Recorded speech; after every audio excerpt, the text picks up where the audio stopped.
Evangelho de Mateus, capítulo 25, verso 1. A parábola das 10 virgens. Então o reino dos céus será semelhante a 10 virgens, que tomando as suas lâmpadas, saíram a encontrar-se com o noivo. 5 dentre elas eram nécias e 5 prudentes. As nécias, ao tomarem as suas lâmpadas, não levaram azeite consigo. No entanto, as prudentes, além das lâmpadas, levaram azeite nas vasilhas. E, tardando o noivo, foram todas tomadas de sono e adormeceram. Mas à meia-noite ouviu-se um grito: Eis o noivo! Saía ao seu encontro. Então se levantaram todas aquelas virgens e prepararam as suas lâmpadas. E as nécias disseram às prudentes: Dai-nos do vosso azeite, porque as nossas lâmpadas estão se apagando. Mas as prudentes responderam: Não, para que não nos falte a nós e a vós outras. Ide antes aos que vendem e comprai-o.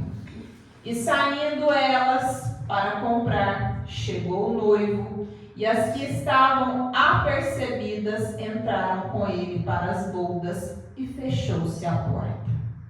Mais tarde, chegaram as virgens nécias, clamando: Senhor, Senhor, abre-nos a porta. Mas ele respondeu: Em verdade vos digo que não vos conheço. Vigiai, porque não sabeis o dia nem a hora. Soberano Deus, Pai amado, Pai querido, usa-me neste momento como instrumento, como canal de bênção. Senhor, que eu não venha falar de mim, mas que eu venha falar através do Espírito Santo. Que todo o meu ego, que todo o meu orgulho, que toda a minha vaidade, que sejam lançados por terra, em nome de Jesus. Amém. Podem se assentar. Gente, hoje eu me senti como se fosse a minha primeira pregação com o mesmo pastor, numa situação muito parecida. Muito parecida. Porque a primeira vez que eu preguei na igreja foi por convite do pastor Adalto, que na época já era pastor? Já? Não sei, né? Na época eu achava que não. Mas lá na outra igreja que a gente estava, eu cheguei um dia para assistir ao culto e eu tinha o meu lugarzinho lá na igreja, no fundo da igreja, chegava com a minha mãe e ele olhou para mim e simplesmente falou assim: Hoje você vai pregar. Eu falei: O quê? Hoje você vai pregar. Eu falei: Como assim você vai pregar? Hoje a pregação é sua. Gente, aquilo me deu um desespero, mas me deu um frio na barriga e eu não sabia explicar o que eu estava sentindo. E ele falou assim: Mas você já fica aí falando na internet todo dia, pra lá e pra cá, que diferença que vai ter? Tem que estar preparado. E eu me lembro como se fosse hoje, qual que era a mensagem que eu tinha pregado. Eu preguei sobre Davi. E foi ali que tudo começou. De lá pra cá, nunca mais parei de pregar, graças a Deus. Só que hoje, quando eu cheguei aqui no culto, eu nem sabia se eu ia vir ao culto. Eu estava com o pensamento, me deu um sono antes de vir. Eu tinha até comentado isso no meu Instagram, que eu tinha assistido muitas aulas da minha pós nesse fim de semana. E aí a canseira bateu, foi hoje, mas eu falei: Não, preciso ir à igreja. Só que mal sabia eu que Deus já estava preparando outros planos. E aí quando eu chego aqui, ele fala assim: Você vai pregar hoje? Eu me senti igualzinho lá atrás. E aí nos minutos que eu fiquei ali no banco refletindo, me veio uma sensação que eu falei assim: Que interessante, os anos se passaram. Eu já saí daqui de Minas, eu fui para outro estado já pregar, mas toda vez que eu venho aqui para frente, é uma sensação muito diferente, porque é como se Deus tirasse totalmente o controle das minhas mãos. Uma coisa é quando eu saio para dar uma palestra sobre psicologia, sobre a minha área, parece que é outra pessoa que está com o microfone na mão, mas quando eu venho para cá, é como se ele falasse assim: diminua para que eu cresça. Aleluia! Não é a Fabíola que tem que aparecer, é o Espírito Santo. A única coisa que eu espero de você é que você tenha a palavra. E aí eu fiquei pensando ali quando ele me fez o convite. Que palavra que eu vou procurar? Que palavra que eu vou pregar? E aí eu só fiquei pensando naquilo que a palavra nos ensina. Haverá um dia que nós nem teremos mais isso aqui. Haverá um dia que eu vou ser chamada, a Lena vai ser chamada, a Regiane vai ser chamada, o Adalto vai ser chamado, e nós não teremos mais a nossa Bíblia. Ela tem que estar totalmente aqui e principalmente nos nossos comportamentos. Porque estamos vivendo tempos difíceis. Tem até projetos de lei aí fora tentando nos barrar de falar algumas coisas aqui em cima, porque está incomodando o mundo lá fora. Deus. Mas as coisas do mundo, tudo é permitido. Mas quando é para falar do nome do Senhor, a afronta é muito grande. Então, por isso, quando eu escolhi ali este texto para esta noite, não é de mim. É o Senhor falando do comportamento das virgens para os dias atuais. Quem somos nós nessa caminhada? Quais virgens? As prudentes ou as nécias? O que são nécias? Loucas? Desorientadas? Todas estavam com as lâmpadas. O que isso significa para o nosso tempo atual?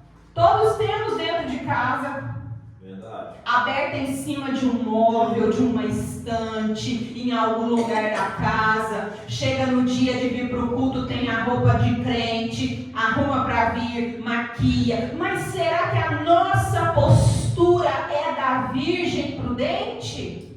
Aqui está preparada para a hora que o noivo chegar e as portas se abrirem e a gente vai ou a gente fica? Aleluia. Qual que é a nossa postura? Lâmpadas temos, mas e o azeite? O azeite que nos condiciona para a missão, para o chamado, para fazer o que precisa ser feito. Olha quantos bancos aqui hoje. Quantos bancos vazios. O pastor simplesmente poderia dizer assim: vamos cancelar o culto. Poderia. Mas nós já entendemos que isso aqui não é para mim, não é para a irmã, não é para o irmão, é para o Senhor. O culto é a nossa entrega, a nossa homenagem. Se tivesse um apenas dentro dessa igreja, nós estaríamos aqui em adoração, em oração, porque o mundo lá fora já está esfriando. Mas que o nosso coração esteja ardente. E a tendência é só piorar daqui para frente. As igrejas que enchem são as igrejas da revelação, da profecia, são as igrejas onde lá fora estão trazendo o evangelho macio, o evangelho gostoso, o evangelho da prosperidade, que vai te dar casa, que vai te dar carro, que vai te prometer inúmeras coisas. Mas cadê o verdadeiro evangelho que nos leva para o arrependimento, para a conversão, mudança de vida, de postura, o evangelho que constrange? Chegar na igreja aqui e ser sacudido é difícil, palavra dura é difícil de escutar. Não tem um dia que eu subo aqui para pregar nesse altar, eu estou revestida do Espírito Santo, mas eu saio daqui com uma cajadada impressionante. Eu subo aqui para pregar, eu saio daqui com uma lapada, igreja. Antes de eu subir aqui, o pastor já estava puxando a orelha de qual ovelha? Da Fabíola? Aleluia. Da Fabíola? O que ele falou aqui? Irmã, só faltou desenhar. Irmã, tem um irmão lá na rua da sua casa, da rua da minha casa. Vocês estão entendendo? Ele não está falando lá nos Estados Unidos, lá na Espanha, não. Na rua da sua casa, que é um católico que te ouve toda semana no seu programa alguém que não tem a mesma religião que você, que liga o rádio para te ouvir assiduamente pregar o evangelho. E aí ele fala o que para o pastor? Mas ela passa aqui na porta todo dia e não fala um oi. É uma cajadada em mim. Por quê? É porque a Fabíola não quer falar oi? Claro que não. A Fabíola, só quem conhece, convive com a Fabíola desde pequeno sabe quem é a Fabíola. Por que a Fabíola foi para as redes sociais, gente? Justamente por causa desse comportamento que o vizinho falou. A Fabíola do dia a dia é da cara fechada, é sistemática, é séria. Ninguém nem cumprimenta na rua, tem medo da Fabíola. Então, quando eu fui para a rede social, qual era a tentativa de mostrar para as pessoas que eu não sou um bicho, que eu não mordo? Aí lá eu brinco, eu rio, eu conto piada, porque para as pessoas virem acessibilidade. Mas quando me tira ali daquele mundinho da rede social que eu tenho que ir para a rua, é o bicho do mato.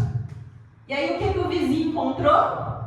Na hora que ele estava ali na rua, uai, mas ela está lá na rádio pregando, mas ela passa aqui e não fala um oi. E a vergonha, gente. Eu lá vou saber que o vizinho está me ouvindo, mas o que o pastor está falando para mim? Vai lá. Então o que eu preciso fazer? Eu vou sair daqui da igreja agora e vou passar lá. Olha assim, cara de pau, estou ouvindo meu programa e ainda falando mal de mim pelas costas. Não, o evangelho me ensina o quê? A amar. O evangelho me ensina a quê? A olhar para mim, não é para o comportamento do outro. É todos os dias que eu passar lá agora, fulano, a paz do Senhor Jesus contigo, converte terra. Até chegar nesse ponto. Porque o que o irmão está sinalizando? Eu estou querendo, mas não estou achando acesso, e ele não está errado. E essa fala do pastor, ela me atravessa por quê? Esse irmão chegou e falou. E os que não falam? O pensamento dele é o pensamento de muitos. E talvez até impede algumas pessoas de chegarem até a gente pela nossa personalidade. Olha isso, às vezes a nossa personalidade afasta as pessoas da gente. E a hora que nós precisamos fazer igual Naamã. O que significa mergulhar no rio lamacento inúmeras vezes? É só o ritual de entrar na água? Não. Mergulha uma, pra quê? Mergulha duas, pra quê, Senhor? Esse mergulhar tá assim, quebra o ego, quebra o orgulho, quebra a vaidade. Você não é tão bom assim, você não é tão perfeito assim. Vai passar lá na rua, vai cumprimentar, vai pregar, vai fazer aquilo que Deus chamou para fazer. Pregar aqui é muito fácil. Já é tudo crente. Tudo crente. Se eu falar aqui qualquer texto bíblico para vocês que aqui estão, vocês já sabem aonde está na palavra. O nosso desafio é pregar lá fora, sem Bíblia. É na fila do banco, na fila do supermercado, dando testemunho, chegando com jeitinho. Essa é a nossa missão. Agora imagina se eu chego aqui de coração duro e o pastor está falando para mim disso, do irmão que está lá fora inconformado com a minha postura. Eu saio daqui com raiva do irmão e ainda não prego mais. Ah, que desaforo. Além de eu estar fazendo a obra, ainda tem que ficar abrindo cara para os outros ainda. É ou não é assim que a gente é? Rebelde. Somos rebeldes. A gente é igual Jonas.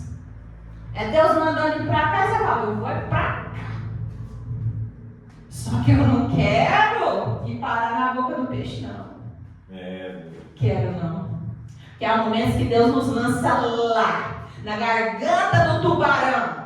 Você fica no escuro, você fica na fome, você fica no frio, você não vê saída, que é a hora que Deus te deixa no calabouço exatamente para que haja glória a Deus, para que haja aleluia, para que haja arrependimento, para que você fale assim, Senhor, me tira daqui, eu não vejo socorro senão das tuas mãos, Senhor Jesus. E Ele fala, é isso que eu esperava de ti, como eu esperei por esse momento do seu clamor, como eu esperei por esse momento que você estivesse totalmente entregue aos meus pés. Então deixa de teimosia, deixa de rebeldia, sai desse espírito de Jonas e olha para o Espírito Santo que te conduz, que te convence, que te orienta e te mostra exatamente o que você precisa fazer.